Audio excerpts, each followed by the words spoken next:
January 10 league of Nations സ്ഥാപിതമായ ദിനം. United Nations organisation എന്ന ഐക്യരാഷ്ട്ര സംഘടന രൂപീകരിക്കുന്നതിന് മുമ്പ് നിലവിലിരുന്ന ഐക്യരാഷ്ട്ര സംഘടനയാണ് ലീഗ് ഓഫ് നേഷൻസ്. രാജ്യങ്ങൾ തമ്മിലുള്ള യുദ്ധങ്ങൾ അവസാനിപ്പിക്കുന്നതിനും സമാധാനവും സഹകരണവും നിലനിർത്തുന്നതിനും വേണ്ടി ഒന്നാം ലോക യുദ്ധാനന്തരം 1920 ജനുവരി 10 ഇത് ഔദ്യോഗികമായി നിലവിൽ വന്നത്.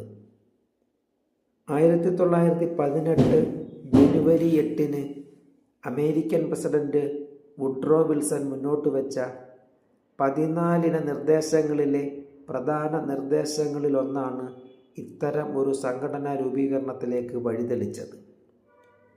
ഒന്നാം ലോക മഹായുദ്ധ വിജയികളായ France, Britain, Japan, Belgium, Spain, Greece, Italy, Brazil തുടങ്ങിയ രാജ്യങ്ങളുടെ നേതൃത്വത്തിൽ 1919 പാരീസിൽ നടന്ന സമ്മേളനത്തിൽ ഇത്തരമൊരു സംഘടന രൂപീകരിക്കുന്നതിനുള്ള ചർച്ചകൾ നടന്നു.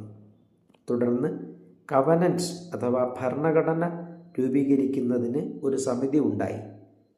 1919 ഏപ്രിൽ 28 ഭരണഘടന അംഗീകരിച്ചു. 1920 ജനുവരി 10 ഔദ്യോഗികമായി ലീഗ് ഓഫ് നേഷൻസ് നിലവിൽ വന്നു.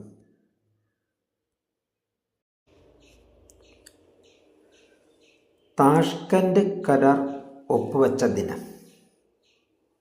1965 ഏപ്രിൽ മുതൽ സെപ്റ്റംബർ വരെ നടന്ന ഇന്ത്യ പാകിസ്ഥാൻ യുദ്ധം അവസാനിപ്പിച്ചുകൊണ്ട് 1966 ജനുവരി 10 ഇന്ത്യൻ പ്രധാനമന്ത്രി ലാൽ ബഹദൂർ ശാസ്ത്രിയും പാകിസ്ഥാൻ പ്രസിഡന്റ് അയൂബ് ഖാനും തമ്മിൽ ഒപ്പിട്ട് നിലവിൽ വന്ന കരാറാണ് താഷ്കന്റ് കരാർ.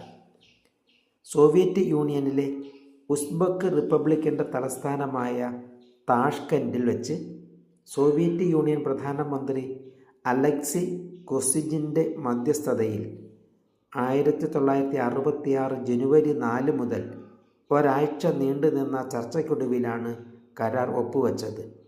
കരാറിൽ ഒപ്പുവെച്ച് മണിക്കൂറുകൾക്കകം താഷ്കന്റിൽ വെച്ചു തന്നെ ലാൽ ബഹദൂർ ശാസ്ത്രി അന്തരിച്ചു.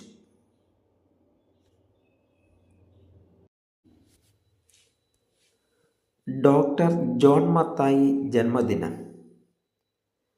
പ്രഥമ കേന്ദ്രമന്ത്രിസഭയിലെ മലയാളിയായ കേന്ദ്രമന്ത്രിയായിരുന്നു ഡോക്ടർ ജോൺ മത്തായി.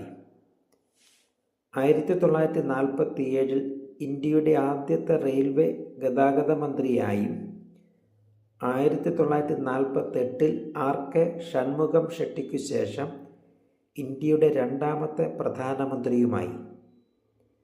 റിപ്പബ്ലിക് ഇന്ത്യയുടെ ആദ്യത്തെ ബഡ്ജറ്റ് 1950 അവതരിപ്പിച്ചത് ഇദ്ദേഹമാണ്. 1886 ജനുവരി 10 കോഴിക്കോട് ജനിച്ച അദ്ദേഹം Madurai Christian college, London school of economics, Oxford university എന്നിവിടങ്ങളിൽ വിദ്യാഭ്യാസം പൂർത്തിയാക്കി. മുംബൈ സർവകലാശാലയുടെയും കേരള സർവകലാശാലയുടെയും വൈസ് ചാൻസലറായിട്ടും പ്രവർത്തിച്ചിട്ടുണ്ട്.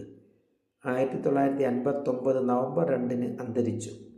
രാജ്യം പത്മഭൂഷൺ നൽകി ആദരിച്ചിട്ടുണ്ട്.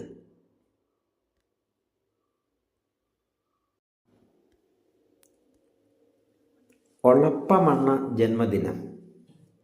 മലയാള കവിതയിലെ പാവനവും ഗംഭീരവുമായ ശൈലീ സാന്നിധ്യമായ ഒളപ്പമണ്ണ എന്ന പേരിൽ അറിയപ്പെടുന്ന ഒളപ്പമണ്ണ സുബ്രഹ്മണ്യൻ നമ്പൂതിരി 1923 ജനുവരി 10 പാലക്കാട് ജില്ലയിലെ വെള്ളിനേഴിയിൽ ഒളപ്പമണ്ണ വീട്ടിൽ ജനിച്ചു.